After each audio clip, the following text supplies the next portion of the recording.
Você pode estar divorciado no seu país de residência, mas ainda assim ser considerado casado em Portugal. Pois é, muita gente só descobre essa situação depois que precisa transcrever um novo casamento, solicitar a nacionalidade portuguesa para um filho, de um outro matrimônio, ou talvez vender um imóvel em Portugal e regularizar o seu estado civil para poder realizar a venda desse imóvel, Bem, nesse vídeo eu quero explicar quando é que o divórcio pode ser considerado válido automaticamente em Portugal, quando que ele pode passar por um procedimento simplificado de reconhecimento, ou quando que necessariamente ele vai precisar passar pelo reconhecimento do tribunal para que ele passe a produzir efeitos em Portugal. Bem, no final do vídeo eu quero te explicar sobre um documento que quase ninguém consegue expedir corretamente. Caso você se interesse por esse tema, fica comigo nesse vídeo.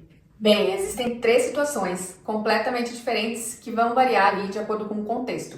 Então, se você é um nacional português ou tem dupla nacionalidade portuguesa, ou se você é um estrangeiro, que vive em Portugal e pretende demonstrar o seu estado civil de divorciado no país, perante as autoridades portuguesas, o IRN ou a AIMA, por exemplo, você vai precisar apresentar o documento do divórcio expedido no seu país de origem, que pode ser uma certidão ou até mesmo uma sentença, Isso vai depender do país que emitiu o documento. E esse documento necessariamente vai precisar constar com a legalização, de acordo ali também com o país emissor do documento. Agora, na situação em que você é um português ou é um nacional com dupla nacionalidade portuguesa, se o seu divórcio ocorreu no exterior, ele não vai valer automaticamente em Portugal. Mas o procedimento do reconhecimento vai variar de acordo com o país onde esse divórcio foi concluído. Então, nesse vídeo eu vou te contar sobre a diferença nesses procedimentos e sobre a diferença na documentação que deve instruir esses processos. Eu me chamo Bruna Fontana, eu sou advogada em Portugal e no Brasil e atuo na área do direito civil internacional e do direito migratório. Então, se você é um nacional português e o seu divórcio ocorreu em países como França, Espanha, Alemanha, por exemplo, enfim, algum país integrante, da União Europeia, o procedimento para reconhecer esse divórcio em Portugal é mais simplificado. O averbamento desse divórcio vai poder ser realizado diretamente na Conservatória do Registro Civil ou perante o Consulado de Portugal. E a documentação necessária não é a certidão do divórcio, mas a sentença do divórcio e a certidão mencionada no Regulamento da União Europeia, número 1111 de 2019. Lá nos anexos desse regulamento consta lá o modelo dessa certidão, que é um documento que deve ser preenchido e depois levado ao tribunal para ser carimbado, enfim, ser reconhecido.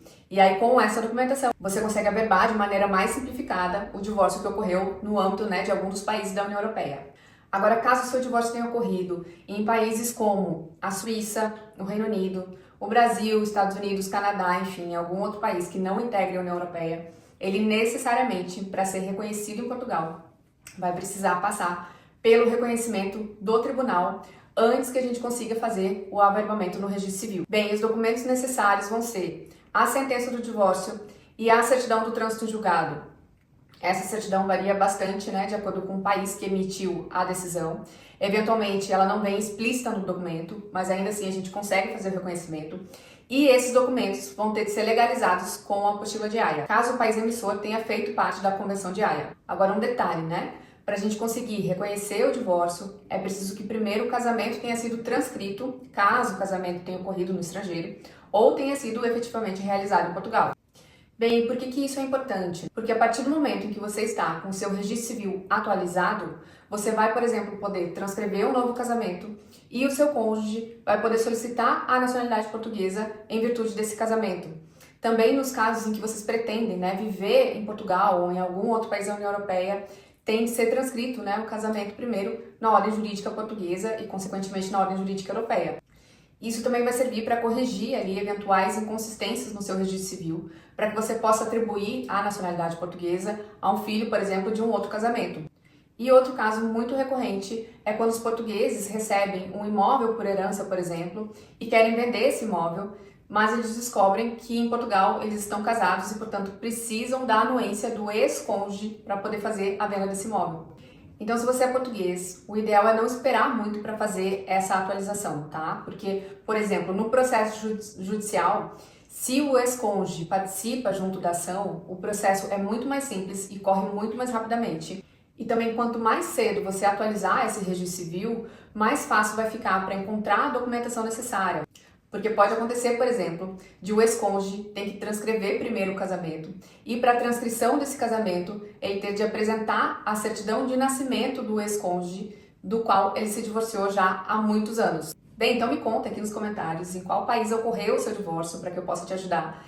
Caso você tenha ficado até aqui também, eu peço o seu like, por favor, nesse vídeo. Caso você esteja precisando de algum dos serviços que eu mencionei aqui, eu vou deixar na descrição do vídeo os contatos do escritório.